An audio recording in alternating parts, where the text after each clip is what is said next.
अत्यंत दुर्दैवी घटना आहे। मी स्वतः तसेच आमचे कॅबिनेट मिनिस्टर राममोहन नायडू आम्ही स्वतः जागेवरती जाऊन आलो, एअरपोर्टला गेलो, जखमींना ज्या रुग्णालयामध्ये दाखल केले तिथेही आम्ही पाहणी केली आहे आणि एक व्यक्तीचा जीव याच्यामध्ये नक्की गेला आहे। खरं तर खूप पाऊस झाला आणि दुर्दैवानं ही सगळी घटना घडली। सकाळपासून आम्ही सगळेच या सगळ्या प्रकरणामध्ये झालेल्या घटनेमध्ये जागेवर जाऊन पाहणे असेल, तिथली माहिती घेणं असेल, संबंधित जो काही हा अपघात झाला त्याच्या संदर्भात पुढचं काय करायचं या संदर्भात माननीय प्रधानमंत्र्यांच्या सुद्धा स्पष्ट सूचना होत्या। त्या सुद्धा अत्यंत सातत्याने ह्या सगळ्या विषयाची आमच्या सगळ्यांकडून माहिती घेत होते। एक व्यक्ती मृत्युमुखी पडला आहे, त्याच्या कुटुंबाला सरकारकडनं 20 लाख रुपयाची मदत आणि जखमींना 3 लाख रुपयाची मदत सरकारने जाहीर केली आहे।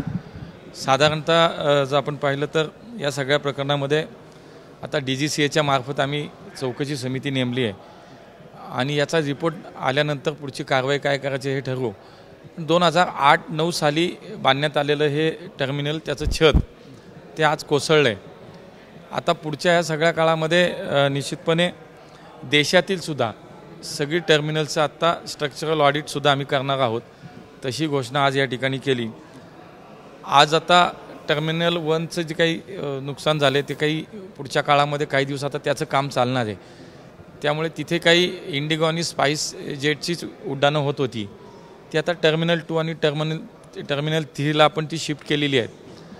आज ज्या प्रवाशांचा या सगळ्या दुपारच्यापर्यंत 2 वाजेच्यापर्यंत सगळी उड्डाणं रद्द केलीत, तोपर्यंत ज्या प्रवाशांना प्रवास करायचा होता त्यांच्यासाठी पुन्हा त्यांना तिकिटाचे पैसे देण्यात यावेत अथवा त्यांचा पुढचा प्रवास हा दुपारनंतरच्या सत्रामध्ये तो त्यांना सुरळीत करून देण्यात यावा अशा सूचना संबंधित अधिकाऱ्यांना आणि एअरपोर्ट अथॉरिटीला आम्ही दिल्यात। आणि त्यामुळे हा सगळा झालेला प्रकार जो आहे तो निश्चितपणे दुर्दैव आहे। आम्ही सगळे अत्यंत जातीनं त्याच्यामध्ये आमचे राममोहन नायडू असतील, मी असेल आणि आमची सगळेच मंडळी त्याच्यात लक्ष ठेवून आहोत। प्रकृती जे जखमी आहेत त्यांच्याही प्रकृती स्थिर आहे, आम्ही बघून आलो आहे, त्यांनाही भेटून आलो आहे। आणि मला आता पुढच्या काळात अशी दुर्घटना होऊ नये म्हणून देशातल्याही सगळ्या टर्मिनलचं स्ट्रक्चरल ऑडिट आम्ही करतोय। जबलपूरमध्ये पंतप्रधान नरेंद्र मोदी यांनी मार्च 2024ला उद्घाटन केलं होतं, तिथलं देखील छत कोसळलेलं आहे। यामध्ये नक्की चूक कोणाची, कॉन्ट्रॅक्टरची आहे? नाही, आता चौकशी समिती आत्ता इथली सुद्धा नेमली आहे आणि खरं तर काही ठिकाणी मला असं वाटलं, मी काही ट्विट पाहिली, काही बातम्या पाहिल्या की असे आरोप राजकीय केले गेले की मोदीजींनी ह्या एअरपोर्टचं 2024ला उद्घाटन केलं आणि ते कोसळलं। तर वस्तुस्थिती अशी नाही आहे। वस्तुस्थिती अशी की 2008-9ला हे टर्मिनल तयार झालं आणि त्यावेळेचं बांधलेलं हे छत आहे ते आज कोसळलं आहे। आणि त्यामुळे मला असं वाटतं की प्रत्येक गोष्टीतच राजकारण केलं पाहिजे असं नाही। काही विषय हे अत्यंत गंभीर असतात, संवेदनशील असतात। आज त्या ठिकाणी माणसाचा जीव गेला आहे, त्यामुळे मला असं वाटतं कुठल्याही ठिकाणी राजकारण करावं असं नको आहे।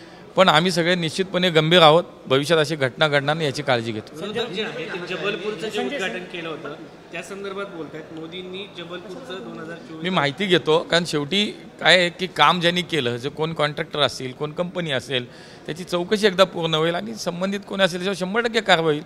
शेवटी नियम सगळ्यांना सारखे आहेत, जर चुकीचं काम झालेलं असेल तर त्याला शिक्षा नक्की होईल। अण्णा संजय राऊत म्हणतात की मोदींच्या मित्रांनी हे सगळे विमानतळ बांधलेले आहेत, त्यामुळे सगळीकडे असं होतंय, जसं राम मंदिर घडलं तसं विमानतळ पण आता त्याची इतके मोठे तत्वज्ञ आहे, ते खूप मोठं तत्वज्ञान त्यांच्याकडे असतं, त्यामुळं माझ्यासारख्या कार्यकर्त्यांनी त्यांच्यावर बोलण्यासारखं काही नाही, त्यामुळे मी काय त्याच्यावरती जास्त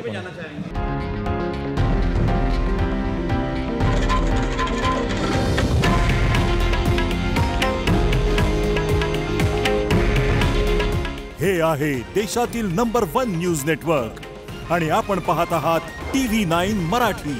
काळजी तुमची, हित महाराष्ट्राचं।